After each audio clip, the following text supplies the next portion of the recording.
Oi, pessoal, a gente está de volta com o nosso Só Depende de Nós, um podcast. Hoje a gente está... Deixa eu falar oi pra Pri, eu tô meio ansiosa. Credo. Oi, Pri. Oi, Tati. A gente tem um convidado muito legal, muito interessante. É um prazer ter você aqui. Muito obrigada por você ter aceitado o nosso convite. Imagina. Nesse mês tão especial, né? A gente está no mês de setembro. Quem está aqui com a gente é o Alessandro Tibúrcio. O Alessandro é psicanalista. Isso, exatamente. Seja bem-vindo à nossa Só Depende de Nós. É uma casinha nossa, assim, aconchegante, né, Pri? É um bate-papo. Muita gente pergunta assim, nossa, você não vai me mandar as perguntas? Vamos conversar antes. Não, é que... Eu te perguntei isso, né? Você não vai mandar o roteiro? Todo mundo me manda. É a mesma pergunta. Então eu falo assim, não, pode ficar tranquilo. É um bate-papo. A ideia certo. É ser assim, o que você tá sentindo? Sabe aquilo que vem do seu coração? Certo. A ideia é assim, o mais natural possível, né? Em casa. Ok, pode deixar. Quando a gente se prepara, né? Eu acho que muda. Às vezes a gente deixa de falar até o que é mais importante. Acho que quando a gente tá à vontade, a ideia é ser bem à vontade. E nesse Setembro Amarelo, para quem não sabe, né? Você falou setembro aí, mas o Setembro Amarelo a gente tem as campanhas voltadas para a saúde mental. E acho que é um tema tão importante, apesar de hoje a gente ainda falar, né? Hoje a gente já fala um pouco mais sobre saúde mental. Eu ainda sinto que muita gente tem tabus referentes a isso. E no Setembro Amarelo, né, que o pessoal fala sobre suicídio, eu até tenho compartilhado em alguns eventos que eu tenho participado, eu tenho história na família. Então eu tenho um tio-avô que se matou, uma tia-avó também. E apesar de ser médica, né, de estudar sobre isso, eu senti na pele ali essa questão de, poxa, como é difícil chamar atenção para essa saúde mental, como é difícil trazer assuntos assim à tona, e é tão importante a gente conseguir falar, sabe? É tão importante a gente olhar. Quando isso aconteceu, quando aconteceu a primeira vez, não foi algo que eu prestei atenção, eu admito. Então, quando aconteceu a primeira vez, ouvi falar, o pessoal foi lá, foi no enterro, tudo, passou, e a gente não conversou mais sobre isso.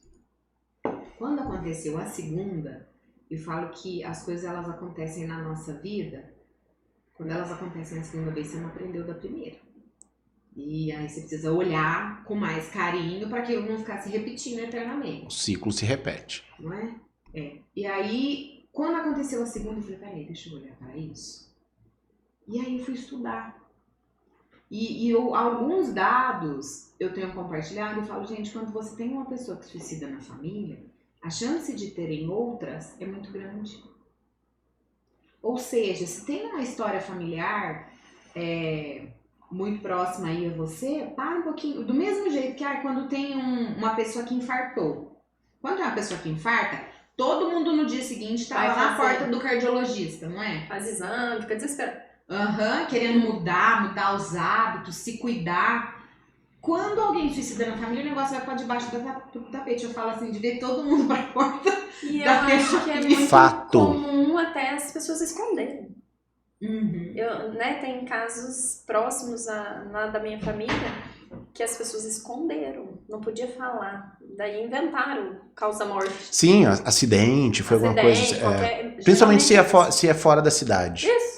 Foi um acidente de carro. Isso, acidente de carro, ele tinha uma doença grave, infartou, geralmente infarto, quem infarta não dá tempo de fazer nada. E as pessoas escondem. Então eu acho que assim, mais do que falar sobre o suicídio em si, a gente precisa falar sobre o cuidado com a saúde mental. Sobre a coragem de olhar para dentro de si e começar a cuidar das feridas. Né, das feridas emocionais que muitas vezes não são tão visíveis. Então eu queria começar com uma pergunta. Claro.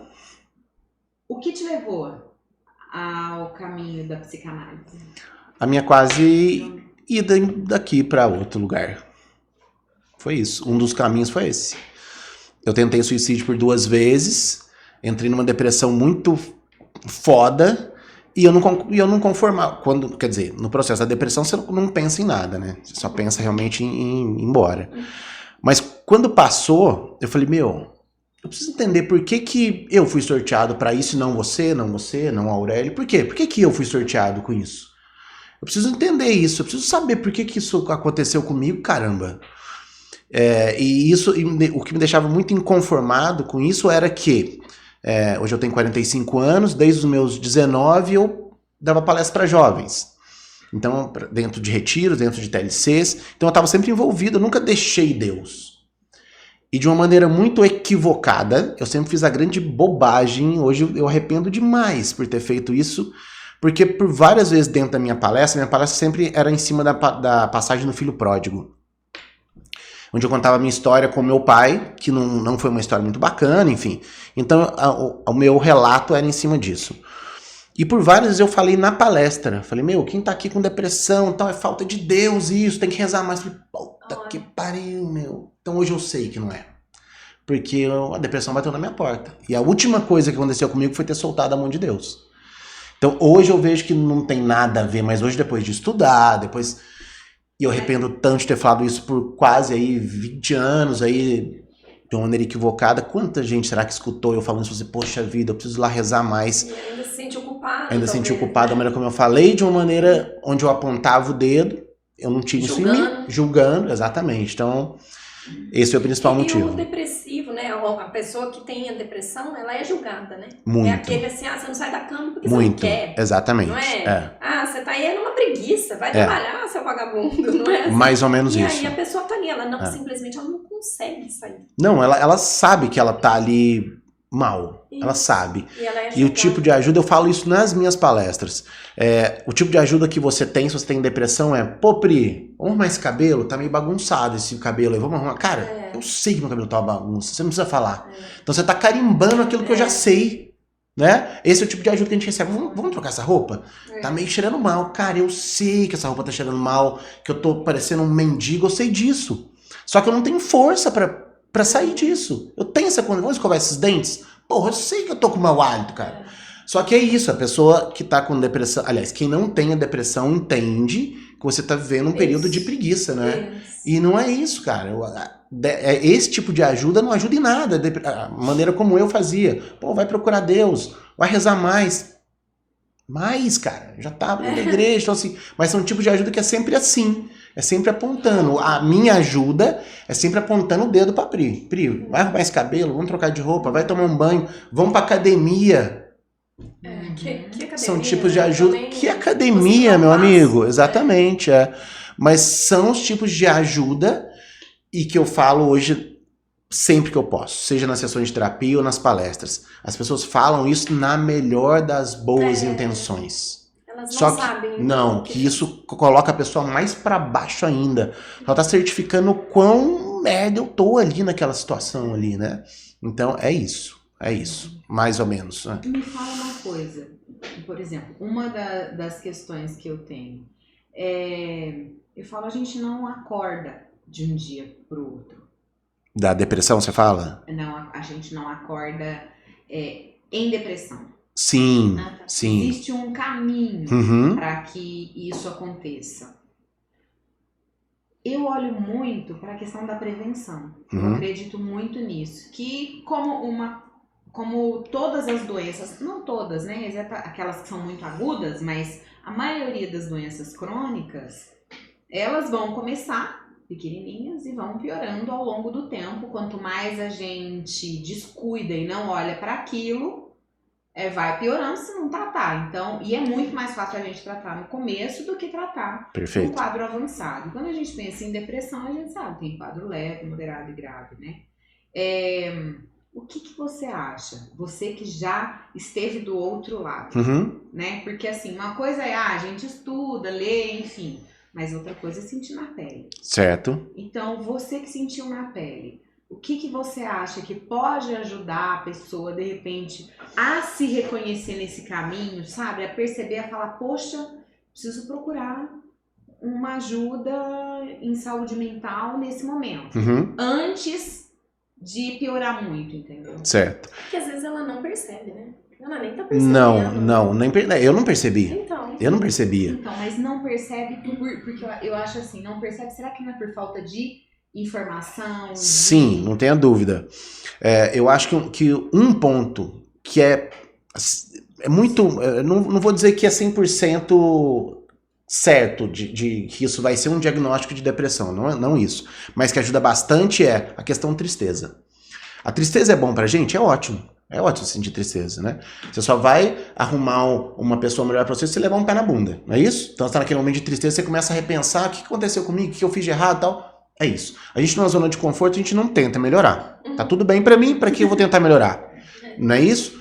É a crise que faz com que a gente seja criativo. Exato. Então, assim, a tristeza é bom pro ser humano. A gente só melhora nos momentos de tristeza, nos momentos de a gente estar no poço, lá no final do poço mesmo. Uhum. O problema, e aí a questão do que você falou da gente trazer essa análise, né? Caramba, será que eu preciso de ajuda? É quando essa tristeza começa a não passar. A tristeza comum, ela passa, independente do que for. Pode ser um período de luto, onde você viveu realmente uma coisa muito Às vezes pesada. tem um gatilho ali, né? Um fim de relacionamento, Sim, perdeu o emprego. isso, onde vai ser uma tristeza gatilho. maior. Vai ser uma tristeza maior, não vai ser uma tristeza que passa, você perdeu algum ente querido, não vai passar em 1 ou 2 dias, né? Mas essa tristeza passa. Passou ali alguns dias ou algumas semanas, você percebe que essa tristeza, pô, agora eu já consigo voltar para minha academia, já consigo. O problema é que essa tristeza não passa. Apesar de. Agora, quando essa tristeza não passa, e apesar dos dias, tá tudo bem, o céu tá lindo hoje, tá tudo bem, eu tô empregado, tá tudo bem. Mas essa tristeza eu sinto que não passa, muito pelo contrário, ela piora. É um sinal de que, preciso de ajuda. Tá piorando. Mas como tá piorando? Mas por quê? Aí chega um momento que você nem consegue identificar, mas por que eu tô triste? Você não sabe. E aí entra essa questão de como que eu vou falar. Né? Você não consegue mais identificar o motivo. E aí a Tati, que é muito minha amiga, eu não vou falar pra ela, porque ela vai perguntar, mas vamos lá. Ok, vou te ajudar. Por que você tá triste? Então, Tati, eu não sei. Pô, tá frescura, vamos trabalhar? Vamos trabalhar que isso aí melhora? Então, eu fico mais pra dentro, tentando... Não, isso vai passar, isso não vai passando. Com você teve algum gatilho na época da depressão? Algum gatilho que você fala para o suicídio? Não, pra tristeza. Pois é, eu não lembro. Não sei te falar. Não sei te falar. Não lembro, assim, de um ponto onde fala, nossa, foi isso que aconteceu. Comecei a ficar triste nesse momento. Não. Simplesmente... Não lembro. E em relação a tempo mesmo. Quanto tempo foi do processo de tristeza ali até a primeira tentativa de suicídio? Olha, eu acho que foi uns 3 anos, mais ou menos. Mas não vou saber falar que é bem ao certo agora.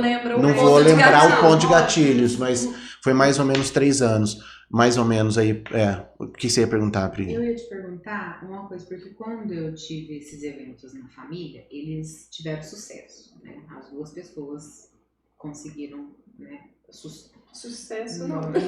No que elas tinham. No que elas tentaram, né? Pra gente foi, na verdade, uma situação muito complicada. Eu fui ler que a maioria dos casos, eles são por impulso. Em uma das situações, inclusive esse tio, ele se matou enforcado, mas a minha tia, que encontrou e tudo, ela falou que tinha uma sacolinha de supermercado com bolacha, com coisa que ele tinha comprado. E com a notinha do dia.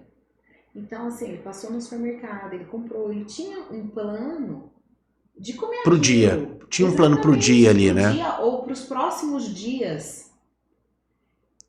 E aí, quando eu li, eu falei, nossa, às vezes um impulso, né, um desespero que vem, você toma uma atitude e às vezes quem tá de fora, né, julga e nem entende o que realmente a pessoa está passando. Porque às vezes naquele momento de dor intensa, ela quer acabar com uma dor, a única saída que vê é acabar com a própria vida, mas talvez tivesse tido qualquer coisa que tivesse acontecido naquele momento, né? se alguém tivesse batido na porta, se, enfim, talvez aquilo não tivesse acontecido. Isso é real, assim? Pra você faz sentido, você que viveu e que sobreviveu a isso? Certo. Ó, parcialmente faz sentido. Eu acho que a gente generalizar, a gente falar, não, tem um impulso. Acho que nada que a gente generaliza, a gente deixa várias coisas de fora. Então, eu acho que cada caso é um caso. O meu caso não foi impulso. Eu planejei como seria o meu suicídio. Eu acho que tem Eu planejei meu, porque eu não queria, por exemplo, que a minha família... Tem situações de planejamento, mas... acho que precisa de coragem, né? E aí eu acho que você vai ganhando... Na verdade, a dor é tão grande. Mas coragem, né? Não, é uma coragem pra você acabar com aquela dor. Você quer fugir daquilo. Você não aguenta mais. Você não aguenta mais Porque, escutar... na verdade, você quer acabar com o seu sofrimento. Exatamente. Não é acabar com a vida. Você falou do jeitinho que é. Você falou do jeitinho que é, Pri. Não é acabar com a vida. Eu quero acabar com aquela dor que eu não sei, aquela vontade de chorar que todo dia eu não aguento mais chorar todo dia. Você se sente tão aquém da tua família. E isso é um outro tipo de ajuda que atrapalha demais. Você não pensou na sua família? Eu falei, cara, o que eu mais pensei foi na minha família. Por isso mesmo. Por isso até que eu tentei me matar. Porque você se sente tão abaixo da família, você não sente mais capaz de ser pai, você não sente mais... Cara, eu não tô dando conta de tomar banho. Eu tô mal na minha cama. Então, assim, é de tanto pensar na família que você fala, eu não sirvo mais pra eles. Eu não tenho mais utilidade pra eles. Eu vou ser um fardo pra eles o resto da vida. Essa vontade de chorar todo dia que não passa, essa dor... Quando as pessoas perguntam, o que é a depressão? Eu falo, cara, é um buraco na alma. É o que eu mais aproximo, assim, do que eu senti, é um buraco na alma. Porque não tem como você colocar no papel o que é a depressão. Não tem. Não tem. Então, e aí, por conta disso, eu planejei. O meu não foi no impulso. Então, eu vivi minha última segunda-feira, minha última terça, minha última... Onde eu sentava... Você sabia que era? Sabia. Eu planejei me matar numa segunda-feira, segunda vez. Numa segunda-feira. E eu pensei, cara, eu não... As duas foram planejadas? As duas foram planejadas. A primeira vez eu tentei me matar com remédio. E foi na casa da minha mãe ainda, eu não era casado. E a segunda vez eu já tinha família, já tinha o Max, já tinha a Manu, já era casado com a Liv e tudo mais. Mas eu falei assim, cara, eu não quero, depois da experiência da primeira, que aí me acharam, me levaram pro hospital e tal. Falei, porra, foi mal planejado esse negócio, né? Primeiro porque não deu certo, né? E outro que, dei uma trabalheira pra essa galera, me levar carregado pro hospital, não sei o quê. Eu lembro que meu tio foi me buscar no hospital, me trouxe pra casa, me dando um esporro. Eu falei, não, próxima vez não quero nada disso, cara. Que tristeza com vergonha ainda. Mas passou muitos anos depois. Passou muitos anos depois. Porque, olha, eu era solteiro quando... Quer dizer, eu já namorava, mas não era casado. E eu fui tentar de novo o suicídio, a Manu já era grande já. Então, isso ficou dentro de mim. Mas como que foi sobreviver a isso? Quais foram as outras... Porque assim, fora isso, a tristeza continuou. Continuou. Não foi embora. E aí ainda veio mais... Exatamente. Mas eram todas as questões ou não? Ou às vezes, por exemplo, às vezes o que te ajudou foi, poxa, não fui. Então alguma coisa me protegeu, não sei. Teve. Esse tipo de pensamento logo que aconteceu, depois que eu fui pro hospital, fizeram lavagem estomacal e tal. Quando eu tava no quarto, eu comecei a pensar isso. Falei, cara, não era pra eu ir. Porque eu vejo tanta gente que toma remédio, vai. Então acho que não era pra eu ir. Isso me consolou um tempo. Você conversava com Deus? Muito. De pensar, só com ele, aliás. Falar, cara, por que comigo? Pô, tô indo ali, falo no retiro de você, pedia. Pô, me ajuda. E aí, até por isso, quando veio essa questão que não deu certo a primeira alternativa, eu falei, bom, ele me ajudou. Então, beleza, acho que é um sinal aí, não é pra eu fazer de novo. Então, me consolou por um tempo. Aí veio a questão filho, veio a Manu primeiro, ajuda, falei, beleza, agora vai, mas sempre com essa tristeza. Então, assim, mas eu disfarçava bem essa tristeza. Disfarçava no sentido de que eu acho que isso serve, que eu vou falar pra pessoas introvertidas, que era o meu caso. Eu nunca fui um cara de dezenas de amigos, nunca fui. Então, assim, isso sempre me ajudou com o meu estilo de vida. Eu sempre gostei muito de estar em casa lendo. Eu sempre gostei de entrar e entender o que a música estava cantando. Ah, vamos no churrasco? Mas quem vai estar? Pô, a Pri eu não gosto dela, não vou ficar em casa lendo. Então, assim... Pode ir, então isso... Só que isso já era eu. Só que esse era eu, isso... Foi piorando. E foi piorando. Então, em algum momento, isso deixou de ser o eu e passou a ser a depressão. Só que pra mim era, sou eu, cara. Eu que tô ficando mais velho, a gente passa a ser chato, a gente fica mais seletivo, né? Então, assim, pra mim era isso. É meu jeito, me respeita, gente, meu jeito. Isso, eu falava isso pra Lívia. Eu falei, pô, que aí vai você. Deixa que eu vou ler, cara. Eu tenho 3 livros pra eu ler, deixa eu ler. Eu sempre gostei muito de ler. Então, mas em algum momento o que me conflitava era, mas caramba, é o meu jeito, mas por que eu continuo com essa vontade de chorar? Por que isso continua? Isso vai e volta, vai e volta. E aí você fica com medo de perguntar. Tati, você chora? Ela vai falar que chora. Mas, você entendeu? É um assunto, embora seja um tabu e ainda é, mas é um assunto muito delicado de como que eu vou abordar isso numa... Vamos sair pra tomar um café? Qual que vai ser o tema? Choro. Eu falo sobre choro. Eu quero entender se vocês estão chorando que nem eu. É isso aí. Não dá. Não existe isso, né? Não dá. Seria uma boa. Tema hoje choro, pessoal. Vou lançar uma enquete no Instagram aqui. Não dá. Então, assim, ninguém quer ficar perto de ninguém triste, cara. Não dá. Não dá. Eu lembro daquela fase que a gente teve, vocês não são tão novas assim, posso falar assim? Você lembra daquela fase emo, que era aquela fase terrível, né? De aquelas músicas tristes. Ninguém gosta de ficar perto de gente triste. Então, isso eu disfarçava bem, porque... Ai, é só lá vem. Ai, meu Deus, vai reclamar da vida. E eu tinha aluno que fazia isso. Na época eu não era psicanalista ainda, eu era educador físico. E eu tinha aluno que chegava, ele já chegava pra baixo. E eu falava assim, gente, será que eu sou assim também? Eu falei, não posso ser. Então, assim, quando veio a depressão, que veio a segunda tentativa, o que eu escutei muito, eu falei, mas como você? Você com depressão, você tentando se matar, como? E na verdade as pessoas falam assim, olha, até hoje, né? A gente vai em congresso e tal, olha, pra depressão, antes do medicamento, atividade física. É fato. Você é um educador físico. Exato. Parece que era totalmente contraditório. Mas eu acho que isso ajudou também muito, porque eu sempre pratiquei muita atividade física. Então, eu acho que como isso sendo alimentação saudável, atividade física é a base da saúde mental, eu acho que isso me ajudou a segurar muito, porque a alimentação saudável eu sempre tive, e atividade física eu sempre fiz todo santo dia. Então, acho que de certo modo me ajudou a segurar um pouco, a estender essa segunda tentativa e ver essa questão família, que também não deixa de ser uma base da saúde mental. Eu falo isso muito para os pacientes. A interação social, né? Como é importante. Muito. Então, assim, eu acho que isso me ajudou a prolongar um pouco essa tentativa de novo, que de novo não foi um ímpeto, foi sendo planejada dia a dia ali, de viver cada última segunda-feira, última terça-feira, última quarta-feira, onde eu sentava na mesa, eu ficava ali observando a Manu comer. Eu falei, deixa eu ver o jeito que ela come, cara. É a última segunda-feira que eu tô vendo ela almoçar, deixa eu ver ela... Aí me via aquela vontade de chorar, eu olhava pra alguma coisa, voltava... E isso não te dava nenhuma felicidade de ver aquele momento, de, sei lá, estar presente naquele momento? Porque assim, eu fico pensando, às vezes a gente tá na rotina e não vive esses momentos. Certo. Então, quando você planeja e você sabe que aquele é o seu último dia, eu fico pensando.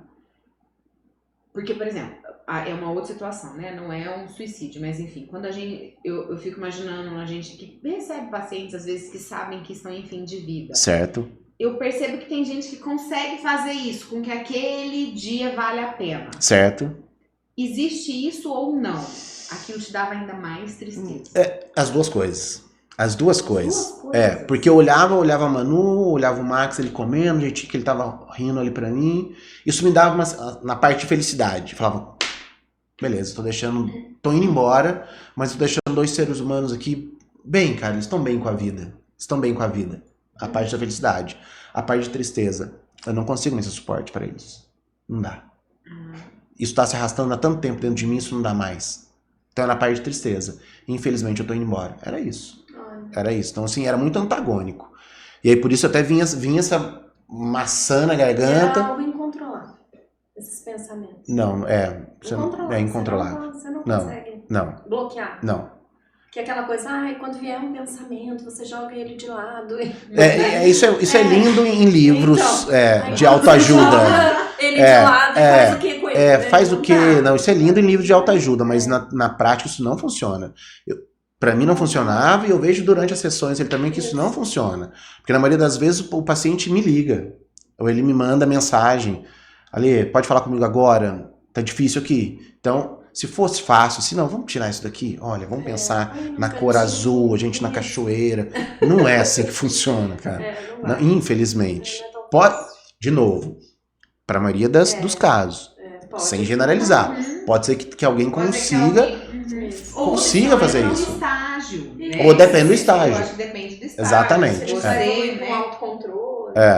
Então, mas são dias difíceis. Foram dias difíceis, muito difíceis. E você pediu ajuda em algum momento? Você pediu, eu quero ajuda, olha, eu tô precisando de ajuda, olhem pra mim. Porque como Beleza. foi você fazer a mudança, né? Porque você vê, aconteceu, depois de um tempo tentou de novo, e aí você não teve sucesso de novo. De novo, não era, o cara não era minha senha mesmo, gente. Não era minha senha pra ser chamada mesmo, Você não tomava era. remédio, Hã? Você tinha programado tomar medicamento? Não, porque como lembra que eu levei do esporro do meu tio. Ele voltando, tá cabeça, não sei o que lá mais, tá fazendo um negócio desse.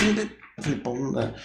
E aí veio questão filhos, falei, eu não quero que ninguém ache meu corpo. Então não pensei nunca em me enforcar e dar tiro na cabeça, nada disso. Falei, cara, vai ser mais suave pra todos eles se eu sumir. Então eu esperei, lembra que eu falei que começou, né, essa questão da contagem regressiva numa segunda-feira. Quando foi a próxima segunda-feira, a Lívia saiu pra levar a Manu e o Max pro colégio depois do almoço, falei, bom, é agora eu vou embora. Dei uma última olhada na casa, tal, fiz minha oração na casa e fui embora. Fui embora como mendigo, fui embora sem documento, sem camisa. Aliás, gente, se alguém estiver vendo ou ouvindo, for tentar suicídio, levem dinheiro, porque eu quase morri de sede antes. Puta burrice. Eu andando e pensava, você é burro, você merece me morrer, porque você não tá... Meu, você morri de sede. Um calor igual tava hoje, eu saí só de... andando. Eu falei assim, eu vou andar, vou pra estrada, quando for à noite eu jogo embaixo do caminhão, vou virar um monte de carne moída ali, não vão me achar. Caminhoneiro também não vou fazer ele sentir culpado, ele vai achar que passou em cima de um tronco, e beleza. Então assim, deixa a minha família achar que eu fui embora. Deixa eles acharem que um dia vão me achar, não vão me achar. Então eu saí só de tênis, bermuda e sem camisa, sem documento, sem nada, fui embora, fui andando. Então foi isso. Então assim, foi dessa maneira. E aí, o que deu ruim? O que deu ruim? Sabe quando eu trouxe, cadê o... tá no pescoço de vocês aí. Aurélio, presta aí. Gente, a gente ganhou o escapulário dele. Sempre quando eu vou falar sobre saúde mental, ou falar onde a questão é suicídio, essa questão, eu sempre trago... É aqui? Pra onde eu mostro? Pra cá. Eu sempre levo aqui, Aurélio, pra sortear um desses, pra quem tá no público, ou aqui no caso eu trouxe um pra cada um. Porque tem muito a ver com essa falha minha. Essa falha não, né? Essa busca do que aconteceu comigo. Vou trazer pra vocês isso. Que horas vocês vieram pra cá? Hoje? Hoje? Um e pouco. Um e pouco. Você mora longe daqui, Pri? Mora. Você mora longe daqui, Tati? Dá uns 15 minutinhos. Você mora longe daqui, Aurélio? Não, então o Aurélio não serve. Mas talvez vai servir pro Aurélio também. Vocês vieram de carro. Quando vocês vieram de carro, vocês cruzaram com algum conhecido? Vocês buzinaram? Oi. Não? Hoje não. Mas de vez em quando vocês encontram. Sempre. Mas vocês cruzaram com pessoas na rua. Sim. Beleza. Vocês perceberam alguém que tava ruim na rua? Vê as pessoas que olharam e falaram assim, nossa, fulano de tal ali tá meio... Acho que tá meio lelé ali, vocês perceberam? Viu, não? Aquela atrasada, vim. E veio pra chegar logo, não é isso? O senhorzinho caindo pra rua ali no Santo Adoro. Beleza. Tinha bebido todos. Não, mas ali é normal, né? Ali é normal, ele não vai adiantar ajuda ali, eu acho que não.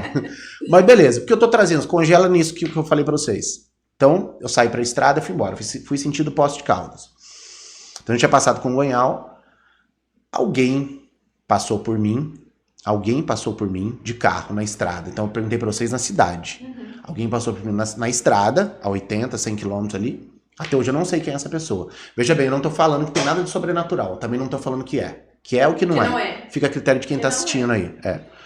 Alguém passou por mim e era pra eu estar na academia. Na época eu tinha o CrossFit Pouso Alegre aqui, e já era pra eu estar lá. Eu não estava lá. E aí ligaram. Essa pessoa que passou por mim ligou. Na época eu tinha um clube de corrida aqui em Pouso Alegre também. E essa pessoa parou, não sei aonde, e ligou pro CrossFit. Falou assim, olha, o Alessandro tá treinando pra alguma maratona? Não. Inclusive era pra ele estar aqui. Então vai atrás dele, porque ele tá em tal lugar. Eu passei por ele, não tá bem, e alguma coisa de ruim vai acontecer. Olha, me arrepiou inteiro. E assim que foram. Então, assim, não fui eu que falhei, entendeu? Eu fui caçado. Então eu tava lá, depois de Comunhal já, e aí chegou o carro lá, com meus alunos dentro do carro e tal. E aí eu voltei. Então, assim, eu não teve essa questão da consciência onde, nossa, preciso de ajuda. Não teve. Porque eu tentei acabar com isso antes. Você pediu ajuda e você recebeu ajuda. De outra maneira. Então, assim, eu não acredito muito em anjo, aqueles anjos de... O querubim, sabe? Aquele nenenzinho loirinho voando aqui. Eu não acredito. Pode ser que a hora que eu chegar lá em cima, Deus falar assim pra mim, olha aqui, você tava errado, olha que quanto querubim. Mas eu não acredito. Eu acho muito que os anjos se fazem presente na nossa vida dessa maneira. Sabe aquele dia que você recebe de manhã uma mensagem que você fala, puta merda, essa mensagem salvou meu dia. Uma mensagem, entre aspas, aleatória. Ou que você tem esse tipo de pensamento de, manda mensagem pra Aurélio. Aurélio. Aí você manda. Aí você cruza com a Aurélio depois, a Aurélio fala, pô, aquela mensagem que você mandou pra mim, obrigado. Ó, salvou meu dia, obrigado. Então eu acho que é muito isso. Depende muito da sintonia que a gente tá, a gente recebe umas coisas e fala, meu, vai e faz. Então eu acho que foi isso que aconteceu comigo nesse dia. Então aí eu fui colocado dentro do carro, e de novo, já não tava aguentando mais. Eu não ia aguentar até a noite, de verdade. Eu já tava muito fraco e com sede, gente. Importante levar dinheiro, não cruzava. Mas eu Péssimo. mas quem passa, eu imagino que assim, às vezes quem tem esse pensamento. Você sabia da existência do 188, né? Sabia. Sabia? E não. Não, eu pensava assim, meu, alguém vai lhe atender lá do outro lado, lá vai falar um monte de palavra alegre pra mim? Não, eu não quero saber disso, não. Então, assim, não... Você achava que... É porque, assim, às vezes quem tá ao seu redor, né, não entende. E aí você acha que vai ligar e que vai ter a mesma ajuda das pessoas que te cercam. E, isso, na verdade, uma ajuda profissional é completamente diferente. Total. Mas era exatamente isso que passava na minha cabeça. Falava, alguém que vai atender lá, fala assim, escuta, você já pensou em tomar um banho? Eu falei, meu, vai pra...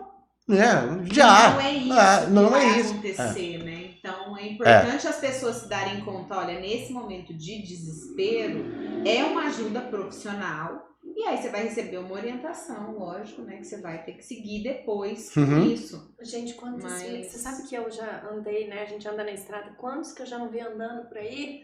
Meu Deus! Você vai saber. Então, eu fiquei pensando nisso. Sabia? Passa um filme, né? De quantas pessoas você passou por assim, mas muitas pra fazer esse tipo de leitura? Então, assim, vou foi parar muito... pra todo mundo. Acho que eu vou parar pra todo Não é? Ai, meu Deus! Foi muito... Pra onde você tá indo? Agora. Vou parar pra... Você tá indo pra onde? Por favor, me dá, eu quero saber. Passa o endereço. Então, Ai, e quando eu te perguntei da ajuda, assim, é porque realmente é assim, ó, a minha dúvida é, em algum momento você falou, pra Lívia, pra sua mãe, sei lá, pra um amigo, cara, eu preciso de ajuda. Não. Eu tô no fundo do poço. Não, porque não entrava aquilo que eu falei pra vocês, onde, meu, vamos conversar, tô precisando conversar. Mas conversar do quê? Então, tô precisando conversar. Você não consegue falar. E aí você pensa a questão de, meu, eu já tô atrapalhando tanto, eu tô sendo um fardo tão gigante, eu vou levar mais um pra conversar comigo do que eu tô sentindo, eu não vejo ninguém, e de fato você não vê, eu não vejo ninguém que nem eu, não vejo ninguém sofrendo que nem eu. Não, cara, não quero encher o saco de ninguém. Então você entra nesse processo muito com você e com Deus, para quem acredita em Deus. O que é? Não querer se sentir um peso? É isso. A sensação é essa. A sensação é essa, que está sendo um peso para todo mundo ao teu redor. É essa a sensação. É essa. Então por isso que essa... E aí quando vem... Lembra que eu falei das ajudas que não ajudam? Que isso te coloca mais ainda esse peso? Troca a roupa. Arruma o cabelo, toma um banho, vamos pra academia, vamos dar uma saída, vamos no shopping. Pô, você pensa na sua família, pô, você reclamando do quê? Tem tanta gente pior do que você. Meu, quem é você pra falar da dor que eu tô sentindo, sendo que a dor que eu tô sentindo sou só eu que tô sentindo? Então, mas a gente quer fazer isso. Mas eu entendo também que as pessoas não sabem. Não sabem. O que fazer. Por isso que eu acho que o Setembro Amarelo tem esse sentido também de... Gente, as famílias também precisam ser ajudadas, né? Eu nunca passei por alguém próximo a mim nessa situação, mas eu não sei se eu saberia conduzir um quadro, né? Perceber. Eu te digo mais, eu não sei nem se eu perceberia. né? Se ficaria nessa Então, quadra de assim, tristeza. se é uma tristeza que é Maior. tudo bem, que todo mundo É. tem, ou se não, se é um processo arrastado, Uhum. não é? E a gente, você vai vendo na família quantos dentro da nossa família já tiveram situações, né? Eu tive também casos de suicídio na família e como esse número tem aumentado a cada Muito. dia. É. Ou tem aumentado, Ou ou mais revelado. isso tem sido... Exato. Eu não sei. Sinceramente, eu não sei. Eu acho, Se isso sempre esteve desse jeito. Mas eu acho que isso deve ter piorado, sim. Eu acho que as duas coisas. Eu acho que não tinha... O número de adolescentes tem aumentado, Muito, né? muito. Eu acho que Exatamente. essa semana mesmo tiveram acho que duas Você tentativas. sabe que essa questão de para debaixo do tapete ela é muito importante porque quando aconteceu a segunda vez, foi na segunda vez que aconteceu dentro da minha família que eu parei e falei, nossa, parece que isso tá ficando meio, né? Meio comum. Meio frequente dentro da família. Só que aí eu parei pra olhar e aí eu lembrei, falei, gente, teve um quase vizinho, amigo de infância, que tinha cometido suicídio. Aí eu tinha um amigo com quem eu fiz colegial, Que a também... gente se dava super bem. Nossa, eu tenho uma foto com ele até hoje. E que se matou num determinado, né? Se matou também um pouco já ali em torno de seus 30 anos. Depois um sobrinho de uma conhecida. E aí você começa a falar, mas já tá enchendo uma mão, entendeu? Antes era um só. E porque eu parei pra olhar. Senão eu acho que estariam os 5 naquela caixinha. Que aí que eu me dei conta, eu falei, olha que estranho. A gente parece que põe automaticamente, sabe? Numa caixinha que você não lembra, você não associa, porque se você perguntar, quem morreu de câncer na sua família, você lembra? Sabe. Entendeu? Quem infartou, sabe? Você sabe. E aí, quando aconteceu de novo, foi que eu falei, opa, e aí eu comecei a olhar, e hoje isso é algo que eu deixo presente, sabe? Que eu não deixo mais voltar para aquele lugar. Eu falo, não, isso precisa estar presente. Se às vezes, inclusive, depois disso, eu puxei assunto com as pessoas envolvidas, sabe? Tipo, como foi? O que aconteceu? Como que foi para você? Porque, inclusive, quem fica lida também com questões, né?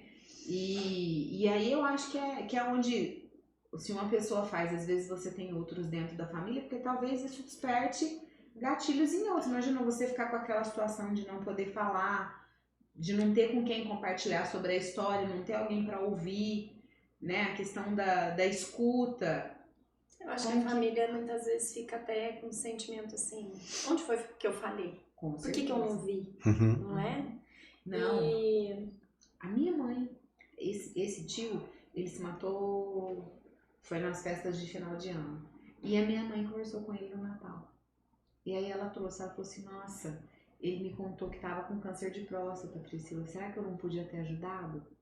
Eu devia ter falado de você, mas na hora era Natal e eu tava conversando com todo mundo, e é o que você falou, né? Natal é um momento de festa, de não sei o que, não era o momento e não houve, né? Talvez ali, mas... E aí ela falou assim, nossa, será que eu podia ter feito alguma coisa? Eu falei, mãe, não podia porque foi da maneira, né? Foi como tinha que ser, enfim. Se aconteceu, o que a gente pode é olhar daqui pra frente. Acho que assim, é algo que traz uma informação, né?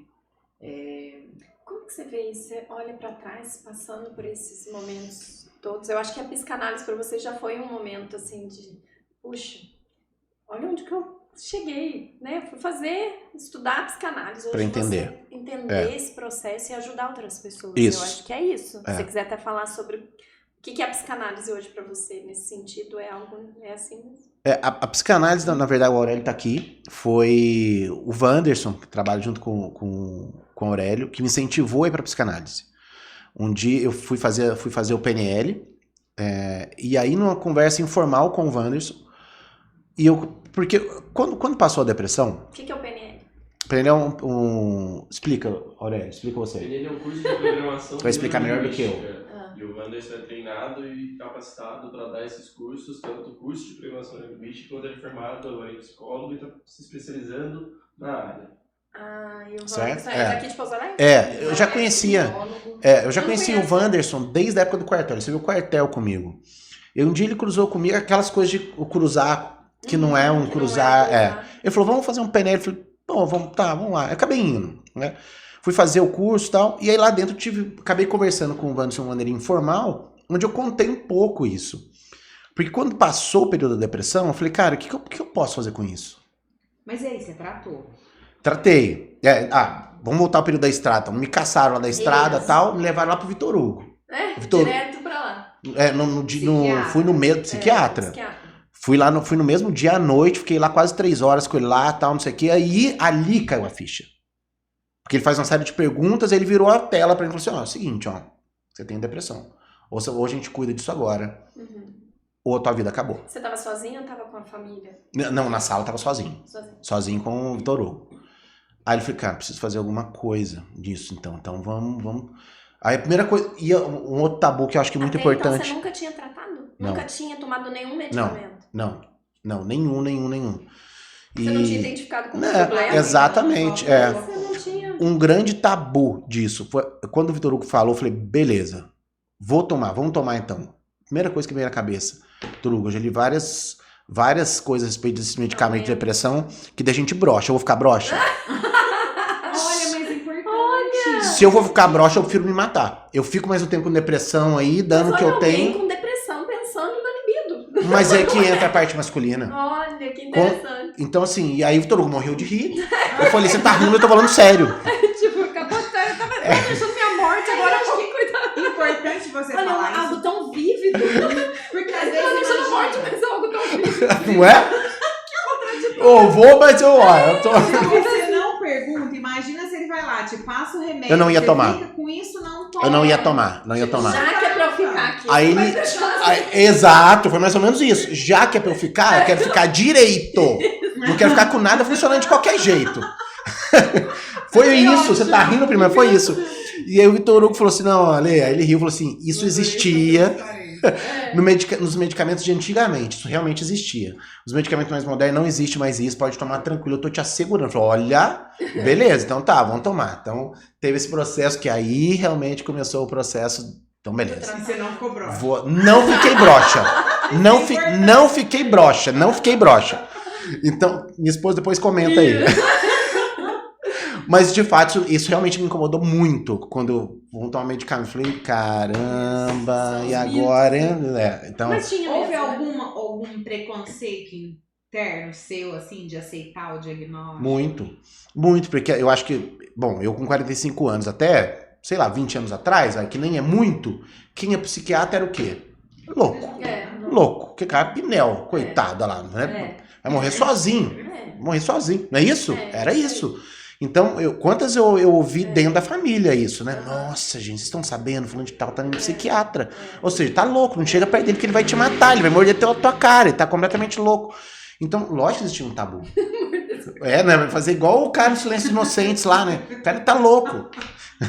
Então, passava. Então, assim, tinha muito esse tabu. E o outro tabu foi a questão terapia, que é o que eu faço hoje. O Vitor Hugo ficou 1 ano na minha cabeça, onde você precisa... Olha, Alessandro, beleza, tá tudo bem, mas seu medicamento não funciona, você precisa ir pra terapia. Eu falei, não, mano, pelo amor de Deus, e falar da minha vida... Não, vou ter que contar toda a minha jornada. Não, você já tá aqui. Eu falei, Alessandro, é diferente. Medicamento funciona tudo de uma maneira, terapia de outra maneira. Precisa conciliar. Foi 1 ano que ele ficou na minha cabeça até eu ir pra terapia. Foi 1 ano. Pra você aceitar. Pra eu aceitar, então vai. Vou lá, então, falar pra minha vida pra mais um. Porque eu tinha a questão, eu falei, se eu estiver falando... Ele te venceu pelo cansaço ou você acha que realmente despertou algo em você? Não despertou nada, Priscila. Não, venceu pelo cansaço. Porque eu falei, pô, não aguentava. Toda consulta que ela, o Vitor Hugo falava, e a terapia? Eu falei, ai, que saco, meu. Vitor Hugo, uma hora eu vou. Você falei, foi, tipo, só pra ele. Falei, mas ele para de me encher o saco. Porque 1 ano falando na minha cabeça, eu ia lá todo mês, no começo eu ia a cada 15 dias, depois passou, eu fiquei indo 1 vez por mês. Então, assim, foi muitas vezes que o Vitor Hugo falou na minha cabeça. Então eu falei, eu vou para ele parar de me encher o saco, meu. Porque, e aí vem outro preconceito. Eu pensava, eu vou lá falar pra Tati. Eu sei lá, se a hora que eu estiver no restaurante, ela vai estar com o Fabrício assim, Fabrício, tá vendo que menino que entrou lá, ó? Você não sabe que ele contou pra mim. Olha. Tinha isso se preconceito. sentia Eu falei, quem que eu vou? seguro. Eu falei, seu Vitor Hugo, fala alguém que eu conheço. Eu falei, você não pode ser alguém conhecido, você tem que ser alguém desconhecido. Mas por quê? Quem é conhecido já sabe mais ou menos da minha vida, eu só vou complementar a informação. Né? Vamos até encurtar esse período de oneração, né? De ficar pagando, porque a pessoa já conhece mais ou menos. Né? Então, Você vai na terapia e ele fala, né? Geralmente você precisa de algumas sessões pra conhecer. pois é, então para depois entrar, é um processo, não é? Então teve esse preconceito também, de falar, ai, minha gente, a hora que eu encontrar com essa pessoa no shopping, essa pessoa vai saber. vai olhar pra mim, vai olhar pro grupo de amigos, lá, tá vendo lá, quem tá chegando lá. Então tinha, eram os dois preconceitos que tinham muito grande, era a questão de ir pro psiquiatra, a questão de ser considerado louco, e a questão de psicólogo, pra terapia, pro psicanalista, pra onde fosse, e esse cara, essa pessoa sai falando de mim aí pro mundo aí, né? Então, existiu. Eu acho que pro médico já é muito sedimentado isso, né? Do sigilo médico, da segurança. Você vai lá e você fala e não pensa. Pelo menos eu acho que né, não é pensado, mas... Quando eu fui no Vitor Hugo? Não, realmente não pensa. Não. Você não vai no médico, eu acho que você não conhecido, não. Né, você nem pensa nisso. Agora, realmente... Quando não é, realmente ficou isso na minha cabeça. Beleza, passou o período de depressão. Deixa eu voltar aqui no tempo aqui pra entrar no que eu tava falando aqui do Aurélio aqui. Entrou no medicamento. Beleza. E aí foi pra terapia. Beleza, deu uma melhorada e tal, né? Não pensei mais em matar e tal. E aí eu comecei a falar, falei assim, cara, o que eu vou fazer com isso? Eu preciso fazer alguma coisa com isto. Eu tive isso, beleza, e agora? Então eu comecei a falar no meu Instagram sobre isso. O Alessandro falando sobre o que eu vi, o Alessandro falando. As pessoas começaram a me chamar no direct. Então, mas peraí, você falava aberta, porque assim, não é um tema fácil de se falar. Certo. De onde veio, isso, você achou... Então, eu comecei contando histórias do que eu vivia no dia a dia. Com os meus filhos, e dali eu fazia uma conclusão ali sobre a questão da depressão, tal, de como isso melhorou, que foram coisas do dia a dia, já vou chegar nisso aqui já já. Então eu comecei a falar. Que eu passei pela depressão, comecei a falar, ou por texto, eu sempre gostei muito de escrever, ou falando abertamente do que eu vivi. Até porque eu fiquei um tempo em off, ali de rede social e tal. Minhas últimas postagens, antes de dar aquela merda toda, foi uma postagem bem negra ali e tal. Então, algumas pessoas estranharam, me chamaram no direct, perguntando o que estava acontecendo. E aí, quando eu voltei, eu falei, cara, eu preciso fazer alguma coisa com isso. Eu passei por isso aqui, cancelaram a minha senha lá, não foi à toa. Preciso fazer alguma coisa com isso. Comecei a falar. Não aceitaram meu pedido. Eu vou falar, cara, porque eu não vejo ninguém falando sobre isso, tirando os famosos. Mas quem me segue não é famoso. Então as pessoas precisam ver que eu também não sou famoso, também passei por isso. E as pessoas começaram a me chamar no direct, foi a história que eu contei pro Wanderson, começaram a me chamar no direct pra contar. Falou, olha, meu marido tá, eu acho que meu marido tá assim, o que eu faço? Falei, caralho, sei lá, não sou médico, né, meu, o que eu vou fazer? Falei, então, não sei, olha, eu vou falar como o Alessandro que viveu a depressão, como que teu marido tá? Aí eu escutava ela, falei, então, foi parecido com o que eu passei, aconteceu isso comigo. Ah, então tá, vou seguir teu conselho. Falei, caralho, seguir meu conselho da merda, né? Então... Você se sentia responsável. De certa forma, as pessoas começaram a me chamar pra tomar café. Você tem um tempinho de tomar café comigo? Eu comecei a tomar café. Aí chegou Você que não tinha o espaço pra falar sobre isso, de repente... então, aí eu comecei... Pra ter esse tipo de conversa. Pra conversar, exatamente. Eu falo o seguinte, meu... Você que não queria sair de casa pra conversar. Pois é, olha, uma frase que esses dias a minha paciente falou e é muito verdade. Deus faz graça das nossas desgraças, é isso aí. Não tenha dúvida nenhuma. Deus faz graça das nossas desgraças, não tenha dúvida nenhuma. Ele faz você passar um perrengue todo e fala, beleza, agora vem aqui. Eu falei, caralho, você não pôs alguém pra fazer isso comigo? Mas enfim...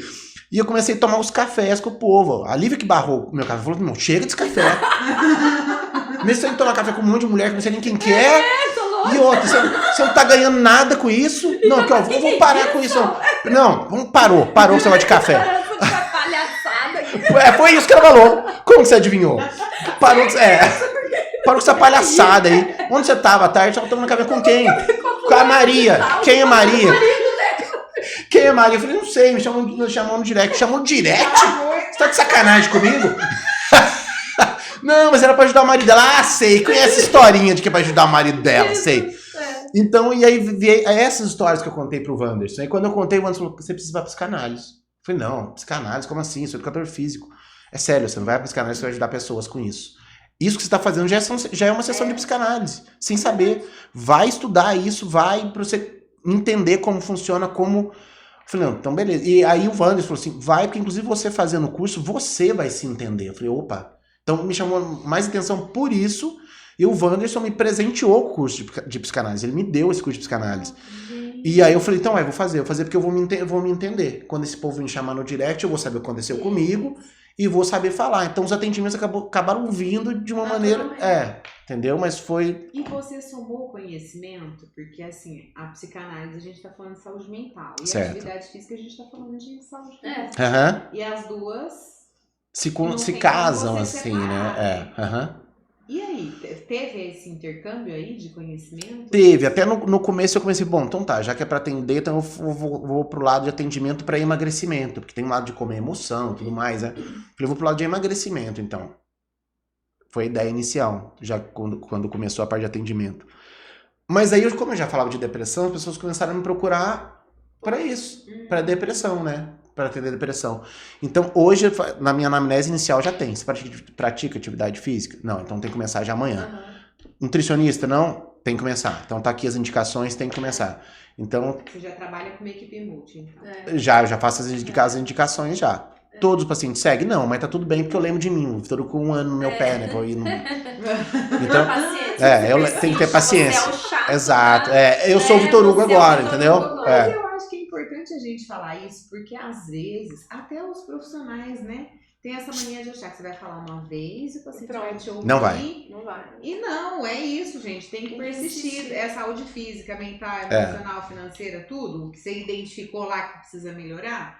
Talvez vai repetindo de maneiras diferentes até que chega uma hora que ou você desperta o interesse ou vai pelo Ou a pessoa muda de cansaço, profissional, né? A pessoa chega, vou do profissional, né? Ou vai pelo cansaço, né? Como eu fui, né? Isso? Exatamente. Assim, tá bom, vou lá, só pra ela parar de falar na minha cabeça. Exato. E às vezes isso, de alguma forma... Olha, Sandro, quando foi sua segunda tentativa, foi a idade da Manu e do Max, você lembra? Ai, eu não vou lembrar com precisão, não. O Max eu acho que era menor. Não, o Max eu vou lembrar por conta disso que eu vou falar agora. Lembra que eu fui lá no Vitor Hugo, saí de lá, ok, vou me tratar, tal. Mas embora eu tenha começado com os medicamentos, o Max estava com 2 anos. Então tá fácil. O Max tá com 7 hoje, 7 faz 5 anos, então. Eu fui pra casa, mas isso ainda ficou na minha cabeça. Falei, cara, se eu continuar, se eu tomar esse remédio, mas mesmo assim, isso voltar. Eu não quero passar de novo esse processo, começa com uma tristeza, o negócio vai indo, eu não quero mais. Então, assim, isso ainda estava muito vivo na minha cabeça. Você sentiu medo? Não, eu senti certeza de que eu tinha que terminar o que eu comecei. Eu tinha certeza. De me matar. Medo Não, depois, medo depois, eu tô falando. Logo depois, a hora que deu tudo, a hora que você refletiu. A hora que o Vitor Hugo me mostrou. Você sentiu medo de voltar a ter esses pensamentos? Sim, exatamente. Porque são pensamentos infernais, literalmente. Então, você não quer passar aquilo de novo. O Vitor Hugo falou assim, toma, tal, esse medicamento funciona rápido. Ele não falou quanto, mas... Isso, eu fui pra casa e eu fiquei pensando nisso, falei, não quero mais isso aqui não, tal. E eu lembro que eu tava chorando em casa, uma das poucas vezes que eu não tava aguentando, tava chorando, e eu tava passando perto da sala, o Max tinha 2 anos na época, e ele tava pulando no sofá, né, criança pulando no sofá. E eu passei perto da sala e me chamou. Pai, vem cá. Eu falei, ai meu Deus, tô chorando, eu já entrei de cabeça baixa na sala, né. Eu entrei de cabeça baixa e ele me deu uma gravata. O Max ele tava em pé na sala, ficou da minha altura, ele me deu uma gravata, né? Me segurou aqui, eu fiquei com a cabeça aqui, eu falei, aproveitei, não posso chorar aqui, deixa esse menino me segurar aqui. E aí o Max falou assim, meninas, vem cá. As meninas eram a Manu e a Lívia. Elas entraram na sala, o Max continua me segurando, e eu falei, cara, eu não posso sair daqui, esse menino vai me ver chorando, não posso sair daqui. E as meninas entraram na sala, o que foi, Max? O Max... Vem cá, todo mundo, abraça. E as meninas me abraçaram, aí ali virou minha chave. Nesse abraço ali, naquele abraço é que eu virei, cara. Eu já tenho tudo. Falei, Deus, pelo amor de Deus, me ajuda que eu não posso morrer, eu preciso sair disso. Ali virou minha chave. Então... Ele, de 2 anos. Então assim, Tem uma coisa especial nisso do Max? Não, é um pentelho como outro menino qualquer.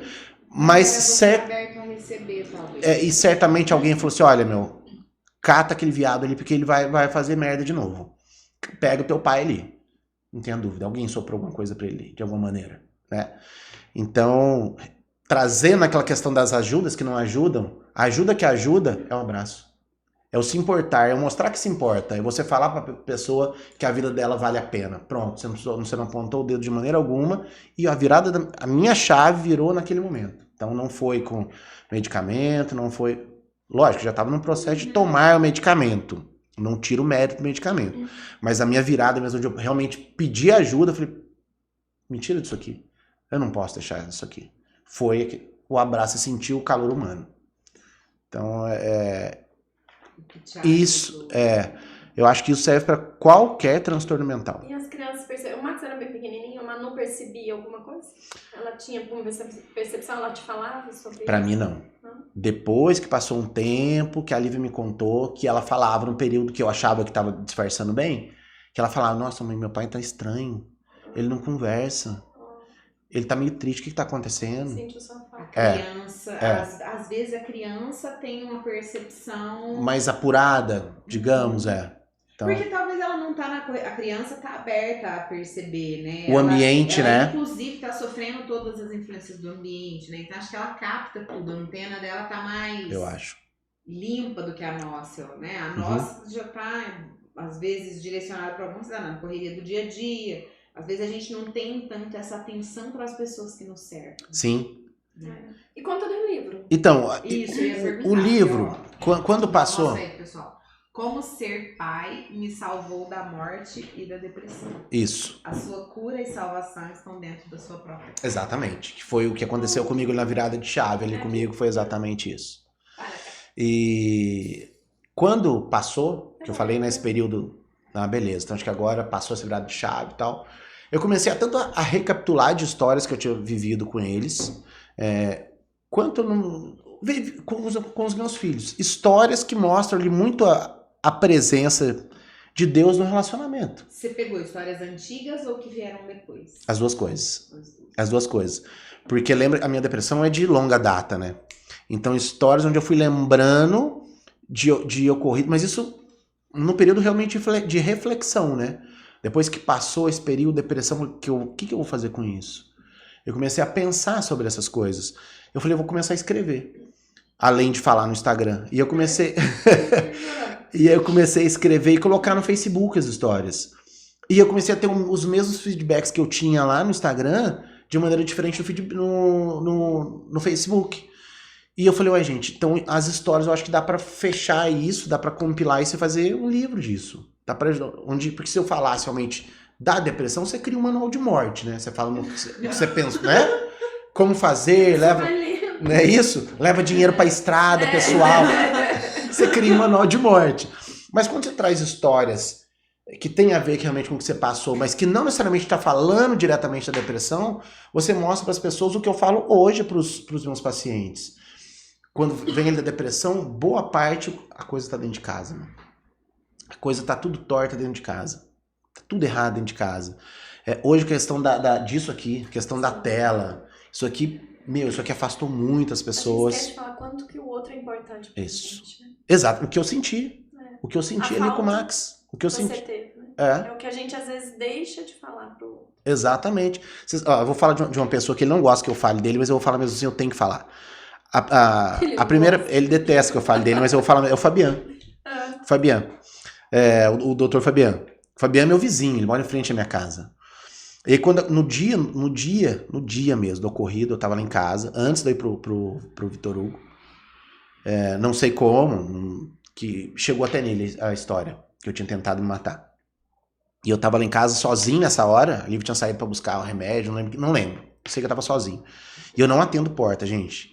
Duas maneiras que vocês não quiserem falar comigo liga no meu celular e toca na minha porta. Eu não atendo. Eu tenho horror disso aqui, de verdade. Eu não falo, não falo primeiro. Eu mando mensagem. Eu espero você terminar de ligar, Pri, aí eu dou end e falo, oi? Manda áudio, fazendo um favor.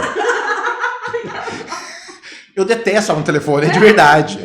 Mas acho que culpa da minha mãe. Minha mãe falava muito no telefone quando eu morava na casa da minha mãe. Eu acho que eu tomei trauma. E atender porta. Porque nunca é pra te dar dinheiro, né? É sempre pedindo alguma coisa, né? Isso.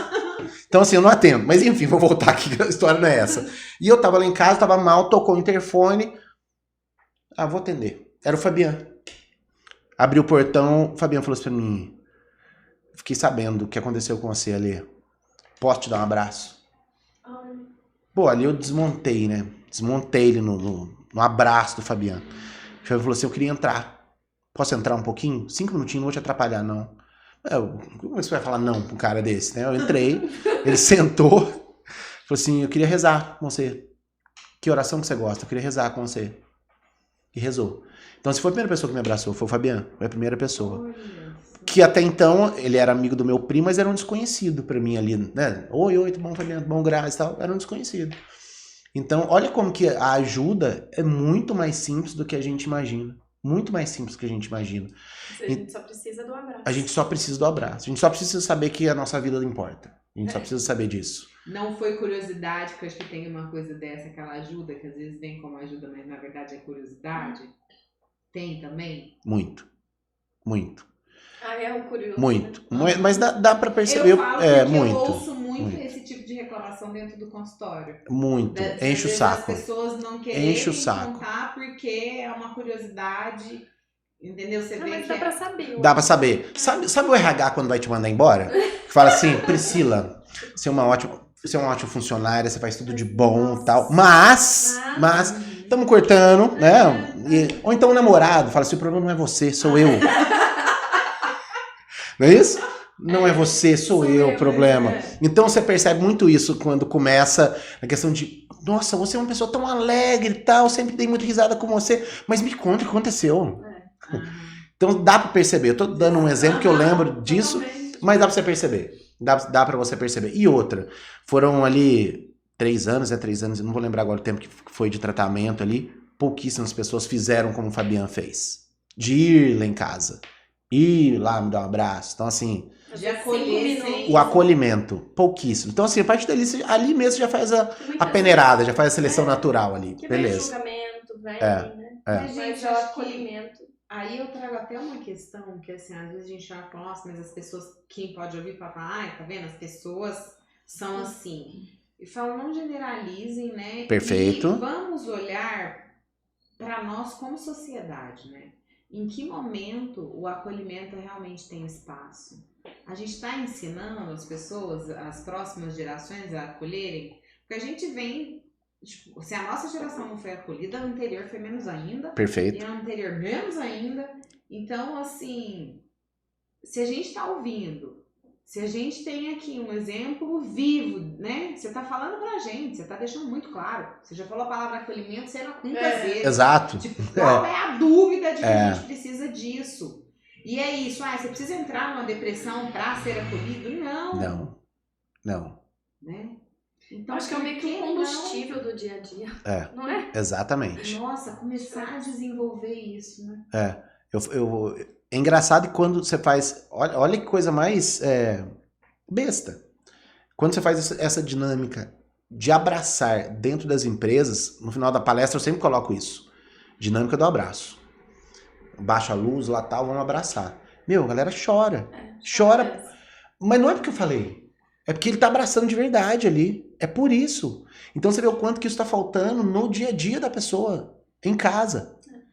E isso você cai nas sessões e pergunta: Pri, quando foi a última vez que você abraçou teu pai? A pessoa fica ali pensando: pensou porque já faz muito tempo. Porque não foi hoje. Mas se foi hoje, você fala: não, hoje. Antes eu saí, eu abracei. E aí entra nessa questão, a boa parte dessa cura dos transtornos mentais está dentro de casa. Está dentro de casa. Nesse desligamento, nessa falta de acolhimento, falando de novo a palavra aqui, nessa falta de abraço, nessa coisa fria. E aí cai amor. Mas o amor mesmo, né? Amor de verdade. De verdade. Não, e aí cai nessa questão do que você falou que a gente não aprendeu. Não tenha dúvida. Eu lembro muito do meu pai, do meu falecido pai, falar: para de chorar. Isso é coisa de viado. Não é isso? Homem não... Homem não chora. Homem não chora. Realmente, o homem não chora ali. A gente engole o choro. Mas depois, lá na frente, anos depois, o choro volta de outra maneira muito mais forte. Então a gente vem de uma geração assim, onde, né, a família do meu pai, lá os pais eram assim, os avós, e uma hora o ciclo tem que quebrar. Uma hora você tem que fazer diferente. Então eu acho que agora essa informação está chegando de uma maneira onde está tudo bem chorar. Eu falo isso para os meus filhos. Por que você está chorando? Posso te ajudar? Quando foi que a gente escutou isso? Validar a emoção. Exato. Quando foi que a gente escutou isso ao longo da nossa vida? Eu nunca escutei. Nunca. Não, a gente entrava e chorava no quarto, no chuveiro. Chuveiro é ótimo. Porque ele disfarça bem nas lágrimas ali. Levanta que passa. Não é isso? Então, assim, hoje a gente... Não é isso? Então, é um processo que talvez essa geração pra frente vai fazer diferente do que foi feito com a gente. E tá tudo bem. Né? A gente quebrar o ciclo e ensinar de uma maneira diferente e melhor. Mas é um processo.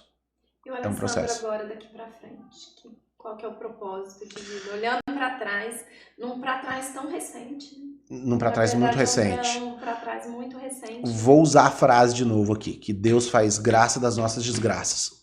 Hoje eu me matriculei num curso de pós-graduação de prevenção e intervenção ao suicídio. Começa semana que vem minhas aulas. Cara, eu vejo isso como uma missão de vida hoje. Eu faço parte, hoje, até para ver o outro lado das famílias, eu faço parte, como psicanalista voluntário, de um grupo onde atende como se fosse um 88, só que por Zoom, por Meeting. Onde a gente dá um suporte para as famílias enlutadas pelo suicídio. Então esse encontro uma vez...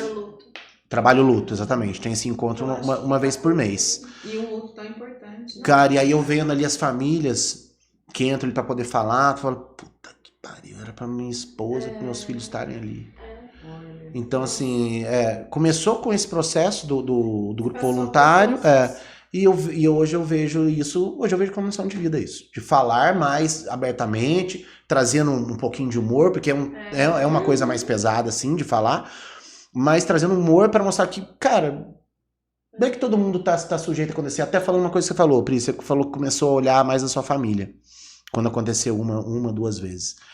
E esses dias eu falei sobre isso com uma paciente lá, que ela estava totalmente inconformada com a questão da depressão nela. Por ela sair de igreja e tudo mais, enfim, ela trouxe essas questões. E aí vamos conversar sobre isso, né?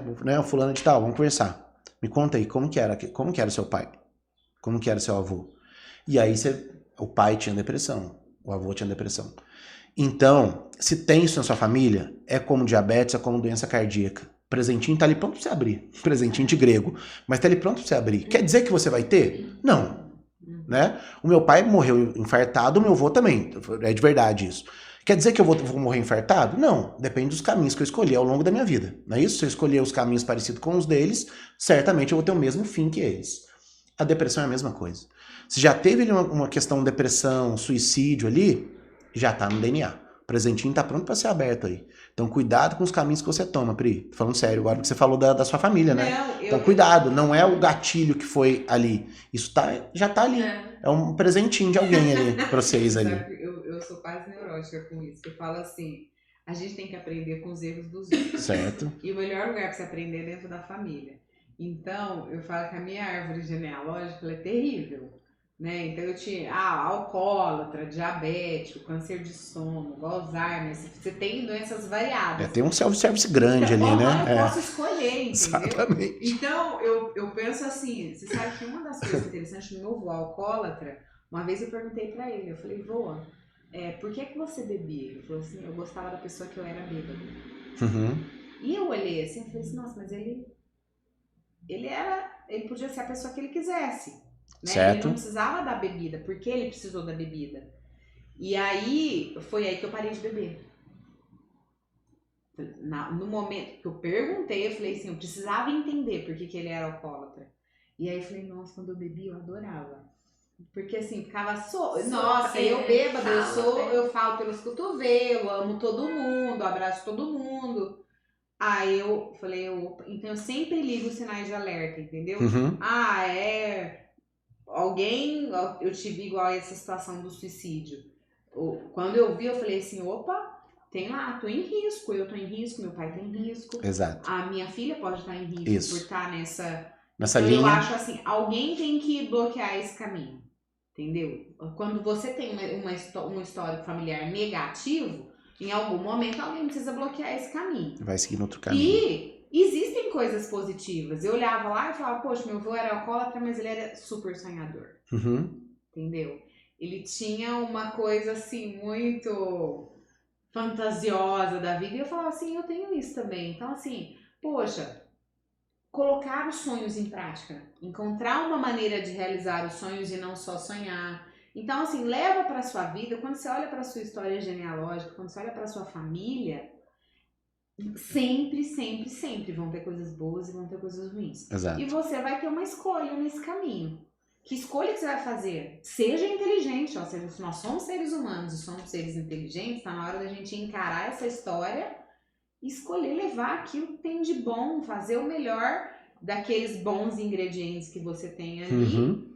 E os negativos Lições. é corrigir, né? É aprender. Lições. Exatamente, trazer. É isso mesmo, aprendizado. É. Gente, foi o Neto Eu que acredito fez muito na nossa Hã? geração. a capa do livro. Foi, Prado foi. Neto. O Prado Neto que fez. A capa. É, que ó, faz uma e esse, engraçado, deixa eu te contar a história dessa capa que é bem legal. Vem cá, eu vou ganhar um livro. Prometo que eu vou trazer pra vocês, que esse é meu, mas eu prometo que eu vou trazer pra vocês, prometo. Isso aqui é uma foto, né, que o Prado Neto desenhou e enfim. Mas nesse dia, a gente tava lá em Ubatuba, isso aqui é lá em Itaguá, é a praia de Itaguá aqui, ó. E a gente foi numa dessas fases minha, a gente foi pra Itaguá. A gente tava andando na orla pra ir por aquele shopping, né, que nem existe mais lá em Ubatuba agora. E me deu falei, cara, nossa, eu vou sentar, não tô bem. E aí a Lívia tava andando com eles pra frente, eu tava um pouquinho pra trás, eu fui e sentei. Não foi montado essa foto, foi exatamente assim, o Max veio, sentou do meu lado, sem falar nada. A Manu veio, sentou do meu lado, a Lívia tirou a foto.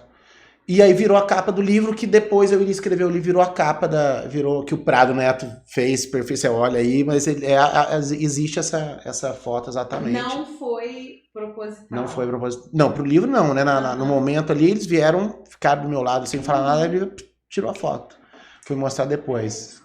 Eu fico chorando o tempo todo. Eu já tô Como a importância dos filhos, né? Os filhos Muito. nos ensinam, né? Demais. Eu Muitas sempre vezes falo não é a isso. gente que Não, aprende com eles. Não, a Manu e o Max foram, Não é? em muitos momentos, são meus professores. São. A gente acha, a gente tem a petulância de achar que quando vem os filhos, né? Agora eu vou ensinar a Tati, a Pri. Não.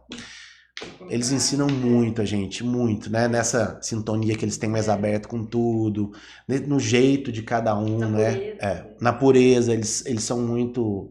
Todos os filhos são dessa maneira. Bom, gente, nossa, já chegando. Já Estamos chegando, passa super voando a hora. Voou que mesmo, voa, verdade. 1h12 já tem. E né?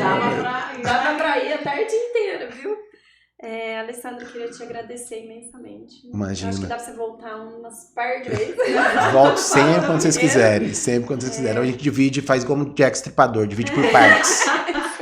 Eu queria. Que bom que o Fabiano esteve lá, né, pra poder te acolher. Ele Sou muito grato um a ele. amigo muito especial. Mas ele não gosta que fale, viu? Ele não gosta que eu. Ele Ele não gosta que eu conte. Então, você sabe que isso é uma coisa que eu vou ter que sentar e vou conversar com o Fabiano. Porque é uma coisa que me incomoda. Eu já escutei várias vezes, a gente tem que fazer, mas não pode falar, a mão que dá, não é, né? Não pode falar pra quem recebe essas coisas aí, sei lá. E eu olho assim, eu falo, mas o que é ruim a gente pode falar, né? Então, assim, notícia ruim corre na velocidade da luz. E quando uma pessoa faz uma coisa boa, a gente não pode falar. Eu falo, o povo tá ficando maluco? Tá certo, eu acho certo. Ele nunca falou não fale, ele sempre falou assim pra mim. Eu falei assim, eu falei, Fabiano, eu sou muito grato. Ele falou assim, não precisa falar não. Não, o Fabiano, mas eu falo assim, em geral, Sim. as pessoas, a gente acha que quando a gente faz uma coisa boa, se a gente fizer uma coisa ruim, gente, faz uma coisa ruim pra você ver. Antes de sair daqui, tá todo mundo sabendo. A notícia correr. Entendeu? Aí quando você faz uma coisa boa, a gente fica com essa sensação, não fala não. Eu falo, a gente precisa mudar isso. Pelo contrário, porque é um exemplo tão bom. Fato. É um exemplo tão importante. Às vezes, uma pessoa que vai escutar isso, de repente, ela tá lá e vai sair da casa dela e vai... No vizinho. Vai no vizinho. E vai fazer alguma coisa. Exatamente. É isso, mas... Sei lá, Mas às vezes 200 eu entendo pessoas isso. vão A ouvir ideia e é você uma espalhar a ação. E não o nome de quem fez a ação. Ah, sim. Vocês fazem a ação. Mas Não, ter o porque nome... tem a vaidade em relação a isso. Né? Mas eu Então... acho que ter o nome torna mais real. Tipo, você precisa às vezes saber Aí, quem... Entendo os dois lados. Não tem isso. Que realmente fala assim, mas é o tipo contaram, né? Mas quem contaram? Não tem Exato. nome quem contaram, né? É uma coisa... Vira um negócio, não foi o fulano, mas eu entendo quem falou.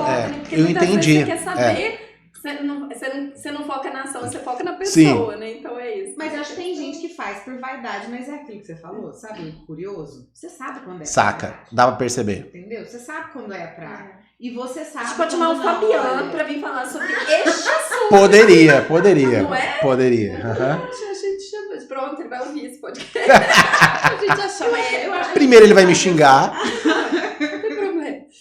Bom, voltando ao agradecimento, eu queria te agradecer muito. Que bom que você fez desse limão uma excelente limonada, né? E vai levar ali pra frente. Eu tenho certeza que você tem essa missão. O que você fez com os talentos que eu te dei, sabe?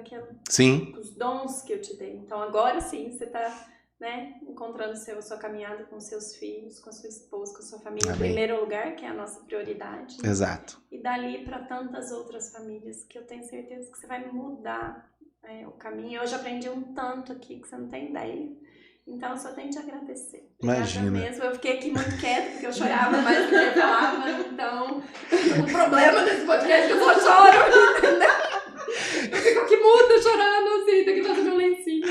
Tudo bem, a gente toca o coração. E é tão bom saber que tem pessoas incríveis aqui. É fato. Tão perto da gente. Eu que agradeço demais, meninas. Mesmo. Contem sempre comigo quando precisarem. Foi um prazer vir falar. Eu gosto mesmo de falar. Embora tenha sido dolorido.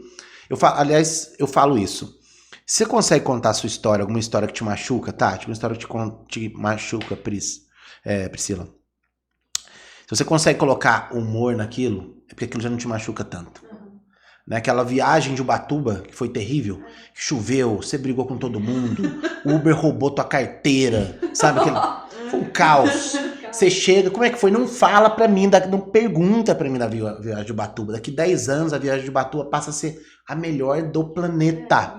Você passa a contar isso, você conta, chega no churrasco, conta aquela história de Ubatuba, Patati. É porque aquilo já não machuca mais. Aquilo já tá curado.